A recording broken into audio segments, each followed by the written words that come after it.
Mutual fund में जब हम इन्वेस्ट करते हैं तो हमने अक्सर देखा होगा। मान लीजिए कि आपने दो तरह के मिड कैप फंड लिए हुए हैं। तो एक मिड कैप फंड बहुत अच्छा परफॉर्म कर रहा है और दूसरा उतना अच्छा परफॉर्म नहीं कर रहा है, यानी कंपैरेटिवली एक दो टका कम या ज़्यादा रिटर्न दे रहा है। ऐसा क्यों होता है?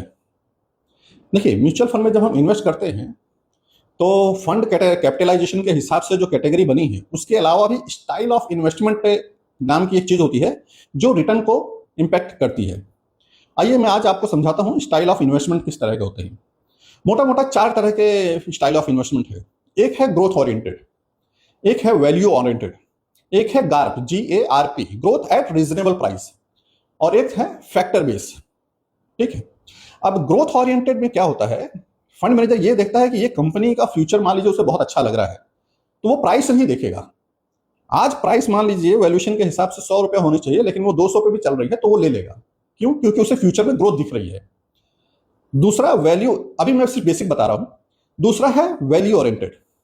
वैल्यू ओरिएंटेड वाला बंदा या फंड मैनेजर प्राइस पे फोकस करेगा, यानी वो देखेगा कंपनी का ग्रोथ तो अच्छा है लेकिन क्या आज रीजनेबल प्राइस पे मिल रहा है कि नहीं। मान लीजिए उसकी वैल्यू होती है 100 रुपए, तो वो देखेगा कि 100 के नीचे अगर 90 पे मिल जाए, 80 पे मिल जाए, ऐसा कौन सा शेयर है, तो वो उन कंपनियों को ढूंढ के उसमें इन्वेस्ट करेगा।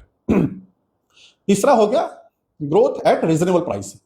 वो बंदा ये देखेगा कि ठीक है ये कंपनी में ग्रोथ तो दिखना चाहिए, इसके पास ऑर्डर होने चाहिए, इसके पास डेट कम होना चाहिए, इसका मैनेजमेंट का विजन बहुत अच्छा होना चाहिए, बहुत अच्छा ग्रोथ होना चाहिए, लेकिन प्राइस भी सही मिल जाए तो और ज्यादा बेनिफिट हो।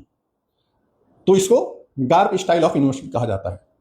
चौथा है फैक्टर बेस। फैक्टर बेस में क्या, बहुत सारे फिल्टर लगाए जाते हैं कि भाई हमें कर्जे वाली नहीं चाहिए, हमें मैनेजमेंट अच्छा चाहिए, इनका विजन बहुत अच्छा हो। बहुत सारे के फिल्टर्स होते हैं। उन फिल्टर्स में, इस सिस्टम में कोई कंपनी बैठती है, उन कंपनियों में ही इन्वेस्ट किया जाता है।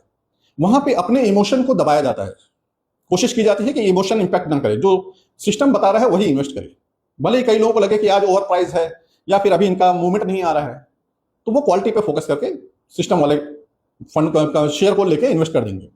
यही वजह है कि जब हम दो सेम कैटेगरी के फंड्स को देखते हैं तो उनके एक ही कैपिटलाइजेशन में इन्वेस्टमेंट होने के बावजूद भी रिटर्न में फर्क होता है। और ये रिटर्न कई बार होता है कि AMC का ही पूरा विजन अलग होता है, तो उसके जो स्टाइल ऑफ इन्वेस्टमेंट है वो सारे फंडों में दिखता है, या फिर फंड टू फंड भी अलग होता है। इस वजह से हम लोग जब डाइवर्सिफिकेशन करते हैं या अपने इन्वेस्टर्स को जब हम स्कीम रिकमेंड करते हैं तो रिटर्न और उसकी कैपिटलाइजेशन और स्टाइल ऑफ इन्वेस्टमेंट को भी ध्यान में रखते हैं।